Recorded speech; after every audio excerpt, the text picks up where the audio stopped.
Hi, I'm Steve Bell. I'm a professor of biology at MIT and an investigator of the Howard Hughes Medical Institute. And what I'd like to tell you about today is some of what we know about the mechanisms of chromosomal DNA replication.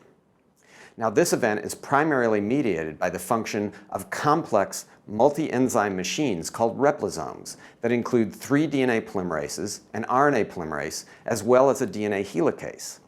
And together, these enzymes must act to accurately, completely, and rapidly replicate the genomic DNA.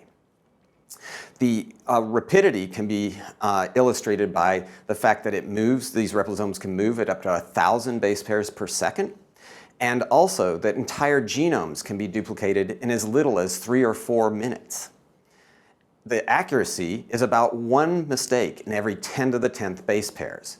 To put that into perspective, that would mean that if you typed 60 words per minute for 38 years continuously, you would have a single typographical error in the document you made. So that's pretty impressive. And finally, it's really important that genomic replication be complete, because at the end of genomic replication comes cell division, and you need a full copy of the genes for both of the daughter cells. So if you do incomplete replication, someone's not going to get their full complement of genes. It's also worth noting that when you try and segregate chromosomes into 2 cells when they're not completely replicated, this will lead to double-stranded breaks, which can be both mutagenic and in some cases lethal. Now, it's sometimes hard to appreciate how much DNA replication goes on inside our bodies, but the next slide is sort of an attempt to make that clear to you. So many of you may know that in each one of your cells there's approximately 2 meters of DNA. And some of you may know that there's in your entire body there's approximately 150 million kilometers. And that's enough DNA to go from the sun to the Earth.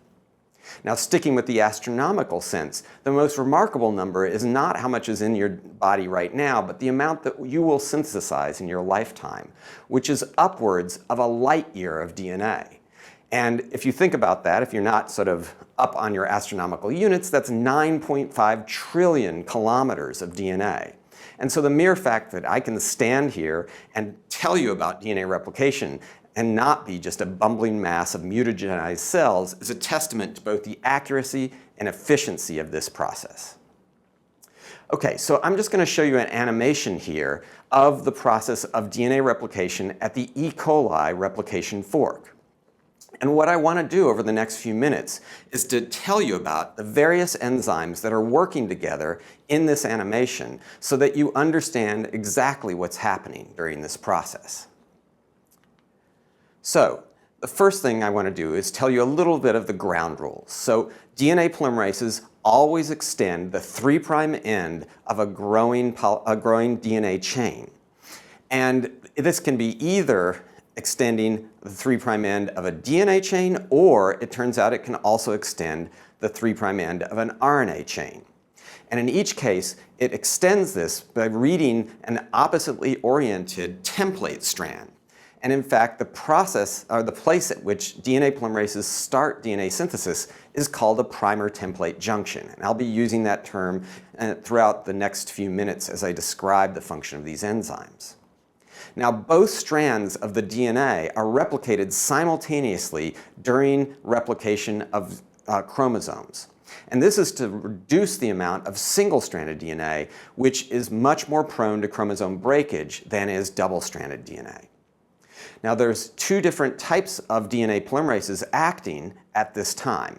One is called a leading strand DNA polymerase, and it acts by extending the leading strand DNA towards the unreplicated DNA, or in the same direction as the overall DNA replication process.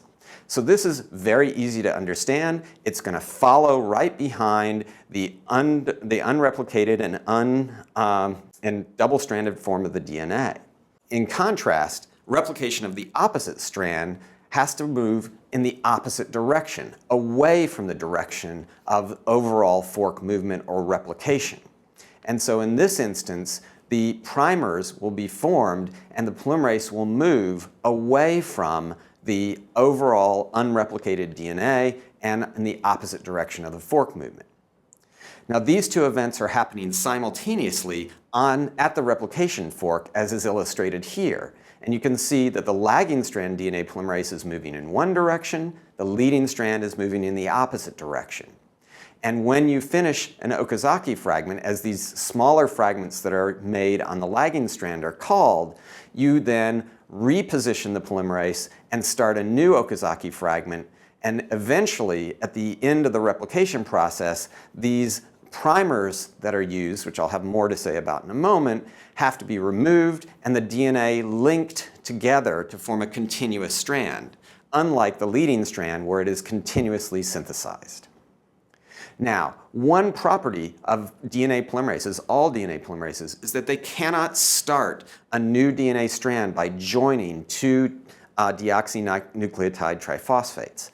They have to have a primer in the form of a primer template junction.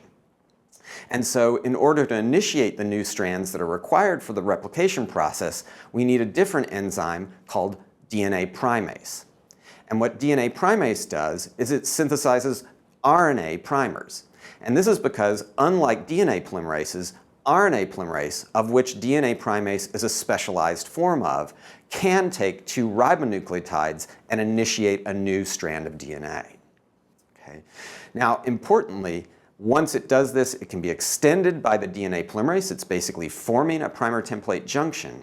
And one interesting property of the DNA primase in E. coli is that it is stimulated to act by interacting with another important protein that acts at the replication fork, called the DNA helicase. Now, replicative DNA helicases always come in the form of hexameric ring-shaped structures, as you see here. Okay? And these hexameric ring-shaped structures will encircle one of the two strands of the DNA. And they will then move in an ATP binding and ATP hydrolysis dependent fashion in a defined direction along this single-stranded DNA. And by doing so, they will displace the other strand of DNA. So you can see that here with the helicase unwinding the DNA. Now, I've looped this, so you'll see it a few times. But I want to point out also that the direction that a helicase moves on its encircled strand is a property of the helicase. And in this particular case, I've illustrated the E. coli replicative DNA helicase called DNAB. And its polarity, as this property is called, is in the 5' to 3' direction. So you can see it's starting at the 5' end and moving towards the 3' end of the DNA. Now, we've talked about a number of proteins that are involved at this point, but one that is not an enzyme, unlike the ones we've talked about thus far, has a primary role of holding the two strands apart after you unwind. Because, of course, these two strands of DNA that I have over here are, in fact, complementary to one another and could rapidly reanneal. Now, this is prevented by two different events. The first one is simple to understand. That is that the leading strand DNA polymerase up here at the top follows almost directly behind the helicase. And so that single-stranded DNA is very rapidly converted into double-stranded DNA. And this prevents it from annealing with the complementary lagging strand template. Now, there's another concern, however, which is that the lagging strand template will anneal on itself. And so there are a specific set of proteins called single-stranded DNA binding proteins, or SSBs, that will bind the single-stranded region of the lagging template and hold it in a single-stranded state, preventing it from annealing to itself. Okay? And what's important about this is not only does it keep it from reannealing, but when a DNA polymerase approaches a region of single-stranded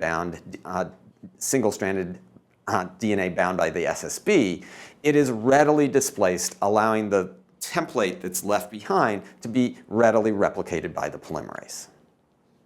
Okay, so we've talked about the leading and lagging polymerases, but it turns out at the replication fork, they're part of a larger complex called a holoenzyme, in particular called the DNA polymerase III holoenzyme, which is a very specialized form of the DNA polymerase for acting at chromosomal DNA replication forks. So it's illustrated here, and there are several parts to this complex.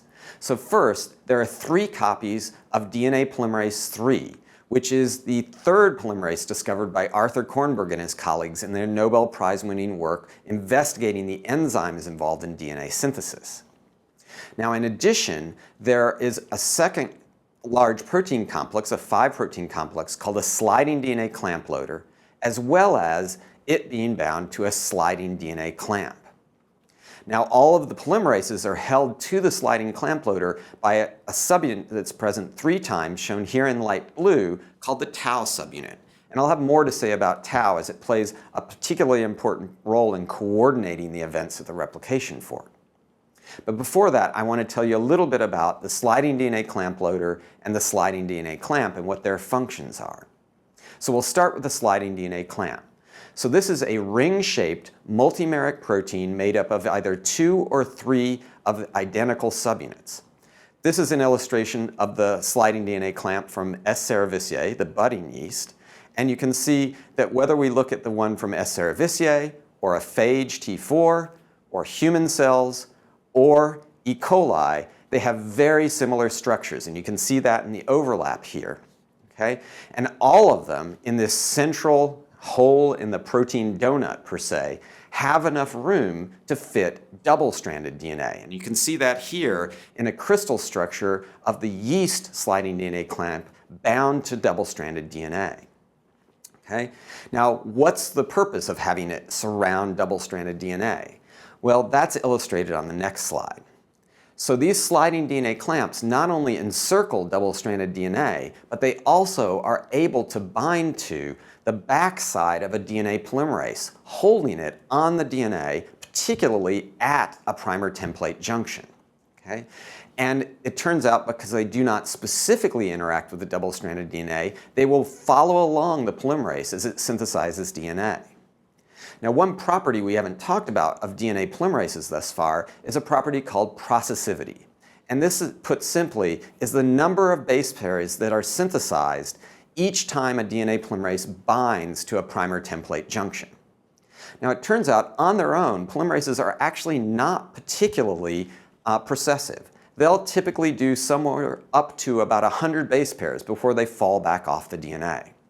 Now, what's important about this is while it stays on the DNA, a DNA polymerase typically adds one base pair, or makes one base pair, per millisecond. And so it's very efficient at doing that if it stays on the template. However, if it falls back off the template, on average, it's going to take a second to find a new primer template junction, rebind, and reinitiate synthesis. So what that means is every time it falls off, it's lost the chance to add 1,000 base pairs if it stayed on. And what this sliding clamp does is prevent that. In fact, I usually refer to these as personal trainers for DNA polymerases, because once it starts, if the polymerase decides, oh, I'm tired, I want to fall off, the sliding clamp holds it on the DNA and puts it right back to the grindstone and starts this process again. And importantly, it will only hold the polymerase while active DNA synthesis is occurring. When it reaches the end of a template and you have complete synthesis, it's readily released from the sliding clamp, and eventually the sliding clamp is also removed from the DNA.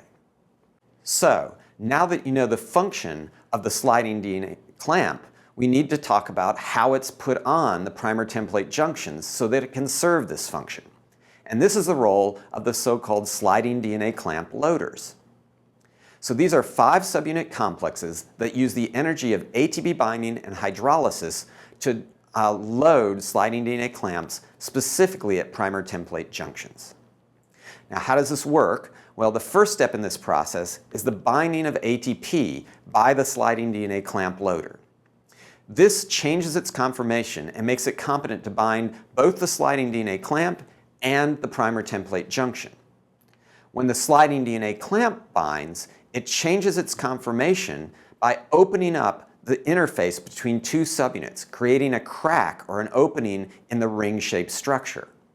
Importantly, this is big enough to fit double-stranded DNA through. And when double-stranded DNA binds to the sliding DNA clamp loader, it does so such that it is now encircled by the sliding DNA clamp.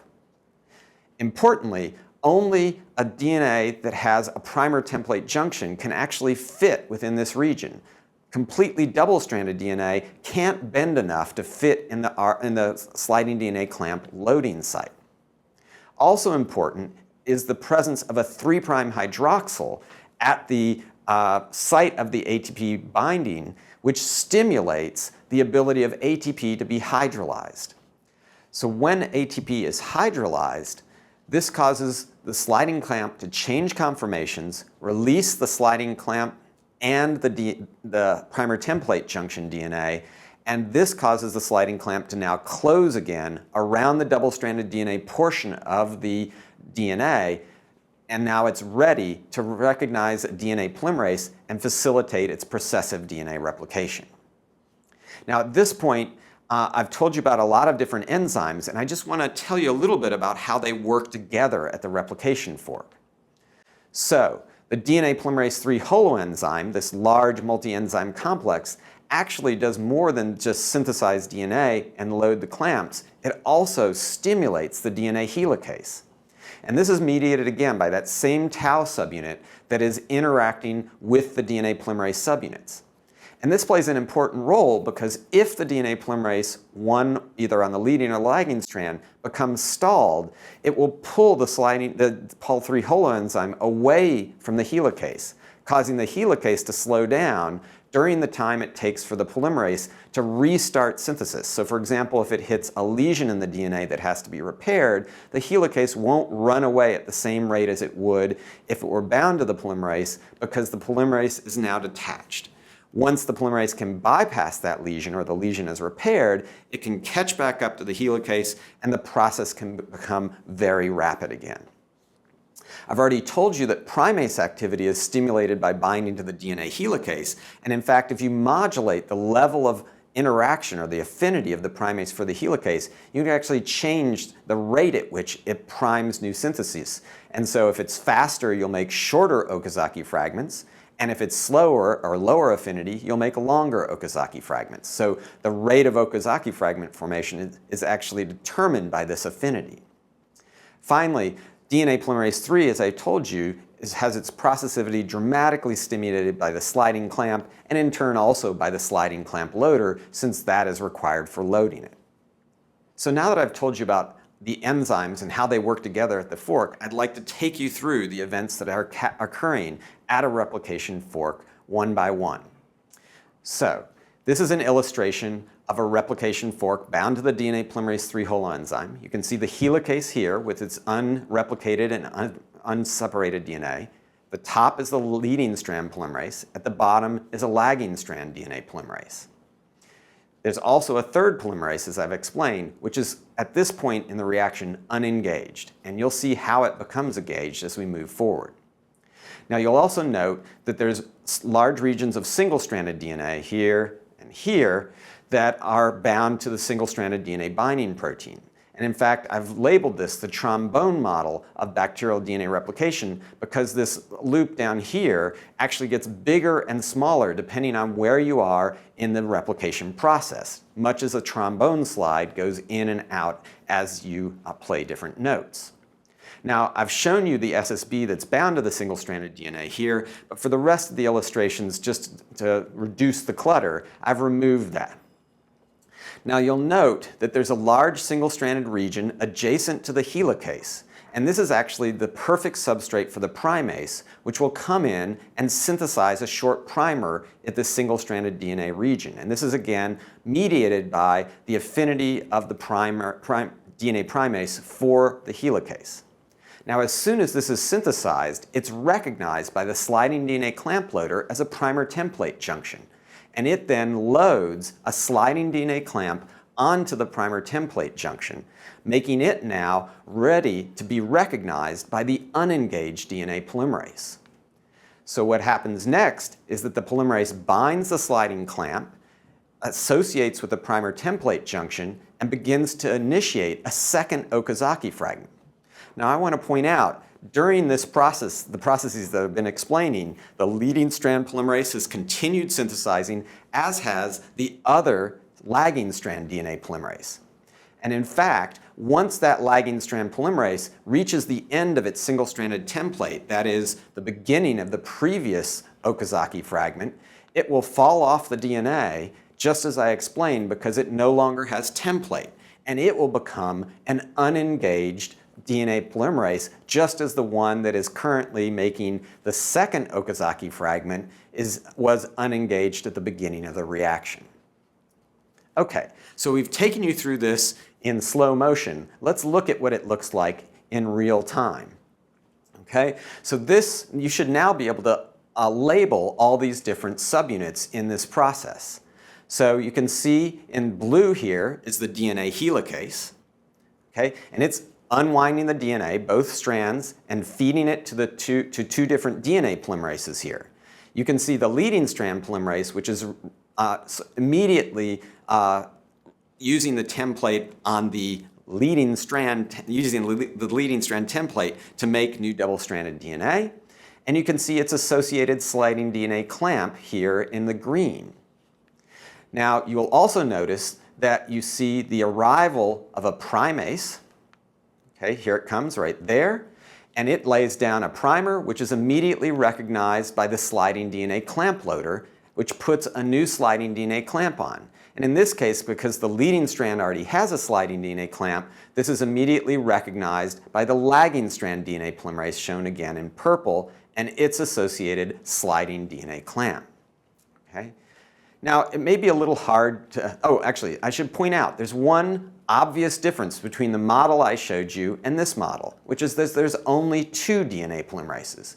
And that's because at the time this animation was made, it wasn't actually known that there were 3 instead of 2 DNA polymerases. But that turns out to be very important because, as you'll notice, there's a period of time each time a new primer is synthesized and the lagging strand DNA polymerase has to recognize that new template where there's no synthesis occurring on the lagging strand template. Now, in some organisms, this would be just fine, but in E. coli, the replication fork actually moves at 1,000 base pairs per second. And as you'll recall, that's the absolute maximum rate a DNA polymerase can go. So while the leading strand polymerase can handle that quite easily, the lagging strand polymerase couldn't do it if it had to come off and rebind all the time. On the other hand, if you have a third DNA polymerase, it becomes obvious how you can always have at least one polymerase and often 2 acting on the lagging strand, allowing the overall fork movement to go at 1,000 base pairs per second, which is what's observed in vivo. Now, sometimes it's hard to understand how fast this really is. So let me give you a little way to think about it that's, I think, pretty impressive. So the double-stranded DNA is 20 angstroms wide. But let's just imagine that it's 1 meter wide. Okay? Now, in that situation, the nucleotides that would be incorporating would be floating around the room you're in at about the size of a textbook. Okay? And this replisome machine would be about the size of a FedEx truck. Okay? The sliding DNA clamps would be the size of very large wheels. Okay? And what's most impressive is for a replication fork moving at 1,000 base pairs per second, that FedEx truck at the scale of the DNA being 1 meter wide would be moving at 375 miles per hour. So if you were standing in a classroom with a double hexamer tube of 1 meter wide going across the classroom, and let's say it's 50 feet across, that replisome would come through, spend about 0.1 second in the room, and change that one tube of 1 meter into 2 tubes before you would even really notice it. Okay, so these are really remarkable machines that are accomplishing quite a bit at a time. So I want to end by talking about a comparison between the bacterial replication fork, which I've told you about in great detail, and what we know about the eukaryotic replication fork. So there are corresponding proteins to all the proteins I talked about for the replication fork in bacteria found in eukaryotes. However, it's a little bit more complicated there. So instead of the single DNA polymerase 3 that's involved in replication at the bacterial replication fork, there are actually 3 different DNA polymerases that work at the eukaryotic fork. Pol delta is exclusively making the lagging strand DNA. DNA Pol epsilon is exclusively making the leading strand DNA. Now, the third polymerase is actually involved in the priming event. So while in E. coli, the primase is called DNAG and it's a single polypeptide, in eukaryotic cells, it's a complex between a primase, actually a 2-subunit primase, and a DNA polymerase called DNA polymerase alpha. and the primase synthesizes the short RNA primers and then immediately hands them off to the DNA polymerase alpha, which then extends them for a brief period of time before in turn allowing them to be taken over either by the Pol delta or the Pol epsilon leading or lagging strand polymerases. As I showed you before, there's both E. coli and eukaryotic sliding clamps. E. coli, it's called beta. In eukaryotic cells, it's called proliferating cell nuclear antigen, or PCNA. And not surprisingly, this was originally identified just because it was prominently present in dividing or proliferating cells, thus the name PCNA. The sliding clamp loader is called the tau complex for reasons that you understand now in bacteria, and it's called the replication factor C, or RFC, in eukaryotic cells. Again, the helicase is a little bit more complicated story in eukaryotic cells versus bacterial cells. It's a single subunit repeated 6 times, the DNA B protein repeated 6 times in bacteria, but in eukaryotic cells, the helicase, the core of the helicase is the MCM2 through 7 complex, which is made up of 6 different subunits, MCM2, 3, 4, 5, 6, and 7, that form a hexamer with one of each subunit in the hexamer. So it's a heterohexameric protein. And it's not very active on its own. Instead, it's activated by binding to 2 other proteins, CDC45 and GINs, to form the so-called CMG complex, which is the active replicative helicase. So I've told you already that there's 3 different DNA polymerases at the eukaryotic fork. We know less about the interactions at the fork as well, although we do know that Pol epsilon is held at the replication fork by interactions with the GINs protein. In contrast, neither Pol delta nor the eukaryotic clamp loader is part of the replication fork, so that's very different from the prokaryotic fork. And this may be because eukaryotic forks move at a much more leisurely pace of 20 to 60 base pairs per second compared to the 1,000 base pairs per second. And so those lagging strand events that have to be tightly coordinated in bacteria can quite likely occur by just solution binding out of instead of being tethered immediately to the site of DNA replication, because there's much more time for them to occur. And in fact, for lagging strand synthesis, it probably occurs almost after the fork has gone by.